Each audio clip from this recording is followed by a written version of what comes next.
I mean, what I want to do is just kind of speak broadly and thematically about a specific issue in terms of what happens in the civil rights movement and how we remember it. And I want to really pick up on one of the points Mr. Sutton made, which is about that idea of being a grassroots movement.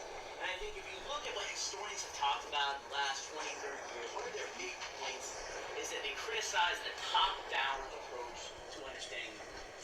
That is focusing on the top and things filtering down as opposed to things on the bottom and then pushing up, which is definitely the approach that Mr. Sutton talks about a lot. And so according to these historians, there's too much focus on political elites and their legal wranglings. There's too much focus on national organizations like SCLC and like the NAACP. There's too much focus on that. There's too much focus on the singular personality of Martin Luther King. Now, this might seem like a weird thing to say, as I come to you in an event that is about commemorating Martin Luther King Day. That is why we are here. And to be very clear, it's not that I'm trying to diminish that he made a really big impact on the movement. He had real significance, and he was extraordinary in many ways. He's probably most famous for his eloquence, right? For how well spoken he is. And it's not just that this is a good parlor trick to make people listen to you. I think his ability to frame the civil rights agenda as a moral imperative, as something we have to do because it's morally right, to appeal to people's better angels, is a really important thing that he's able to convey. Additionally, he's an extremely skilled organizer with a powerful understanding of this tactic of nonviolent direct action. And he's able to employ this extremely well and to great effect. King also understands the utmost importance of the mass media in being able to influence public opinion by doing things that the mass media will cover. And indeed, his blessing, and in the eyes of some people who are more resentful of him, his curse is that he gets the media to focus on it.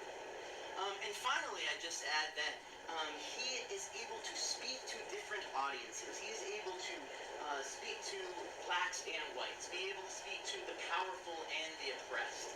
As you see in this movie, he's going to be in the Oval Office talking with presidents, as Mr. Sutton mentioned, and speaking to a congregation in a black church. Right? He's able to talk in all of these different ways, and that makes him a truly special person.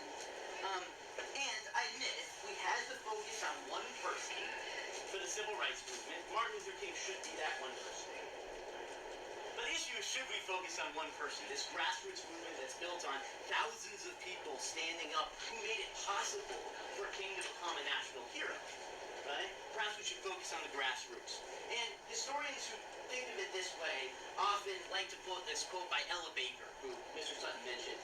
And she said, "The movement made Martin rather than Martin making the movement." And that's a lovely poetic inversion. It's a lovely turn of phrase. But what does that mean? Here's what I think she means. We have Martin Luther King. As Mr. Sutton talked about, when did he make his name? He made his name in Montgomery during the bus boycott. Right? He's the leader, and he's on camera, and he says great things. But the fact is, the Montgomery bus boycott is not a story if you don't have a community of thousands of people who all agree we are not going to ride the buses for a year. Even as you can see, it's raining, right? You have to walk, or you have to arrange carpools. That takes great logistical skill on the part of the movement. That takes diligence, that takes perseverance, and that takes tremendous solidarity. Almost all the black population goes through this boycott. That's why we know who Martin Luther King is. Martin Luther King wouldn't be who he was without the black church. The black church, in addition to being a preacher, the black church also provides venues for rallies and meetings. The black church also provides a whole bunch of parishioners who will become his protesters. Right? This is an audience that is engaged, that is going to be gathered in one place in order to take part in this stuff. We talked about Birmingham. Birmingham, the whole reason we were able to get Bull Connor on camera, having his people do terrible things with the fire hoses and the dogs going after the people, the whole reason we can have that moment is because there have been so many protesters that they're able to fill the jails. Because that forces that violent confrontation to happen in public, in daylight. Not in the darkness somewhere, not in a prison, out here. And the way that's possible is because he's able to get a bunch of school children, and certainly it's not just King, right? It's this movement gets the school children to fill the jails at risk themselves. And indeed, if we're going to talk about this film Selma, we got to talk about 1965. Right? We have all these people who are willing to march on that bridge, knowing how dangerous it can be.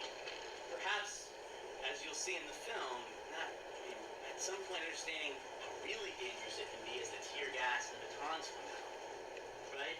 And the danger does not stop at the bridge. No,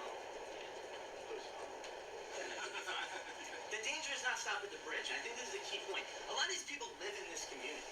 What that means is when they go home from the bridge, they work in this community. And if you're branded a troublemaker, that could be the end of your job. Right? That means you live in this community, and that means the people know where you live, and your family could be threatened. And so there's these people who have to stand up and make very brave choices. Ordinary people in the back of this crowd. And I'll say one more thing. Martin Luther King's tactics rely on this. His strategy, we're going to use massive protests to force a confrontation that will force the people to negotiate, and then it will negotiate. That's his plan. He can't negotiate without them. And so he needs the masses. And therefore, I'll quote Julian Bond. Julian Bond is a civil rights activist and also former chairman of the NAACP. He wrote, Martin Luther King did not march from Selma to Montgomery by himself. He did not speak to an empty field at the March on Washington, as we show here. There were thousands marching with him and before him, and thousands more, one by one and two by two, did the work that preceded that triumphal march. And I think that's really important to understand how important the collective response was for making this work. And to make another point, Selma, as we'll see in the film, the first march, Bloody Sunday as it's called, you'll see where the marchers get beaten. King's not there, actually. I'm not blaming him, it was the local movement had already started. And in fact, all the focus on the Birminghams and Montgomerys of the world, which are really influential moments, can't obscure the fact there's a lot of other stuff going on all over the country. Not just in the South, but in the North. In places like this. Can anyone figure out where this is? It's in Champaign-Urbana. Right, there are lots of examples of this kind of civil rights agitation right here. For example, these are all from the Courier and the News-Gazette, these newspapers. Negroes must eat but where? What this refers to is that there were no places on campus, no restaurants that would serve African Americans. So if you were black and at the U of I, you had the dining hall for a couple hours a day at lunch, and then you had to walk to the black neighborhood if you wanted to eat. Right? The barber shops, many of them would not cut black hair. And therefore, activists threatened to picket, and eventually they come to a settlement where the businesses agree to cut black hair. We have civil rights organizations holding meetings where they're setting out goals. Among these goals are things like, we don't want the hospitals to be segregated anymore. We don't want dentists to be able to say no to dealing with our teeth because of our race. This list goes on to talk about economic issues, access to jobs. And speaking of access to jobs, there's JCPenney's. JCPenney's is a department store. We talked about that. We don't really talk about those as much. It's like Sears. Anyone know what that is? It's a place before you did stuff online, you would go places to buy things. And people would work there.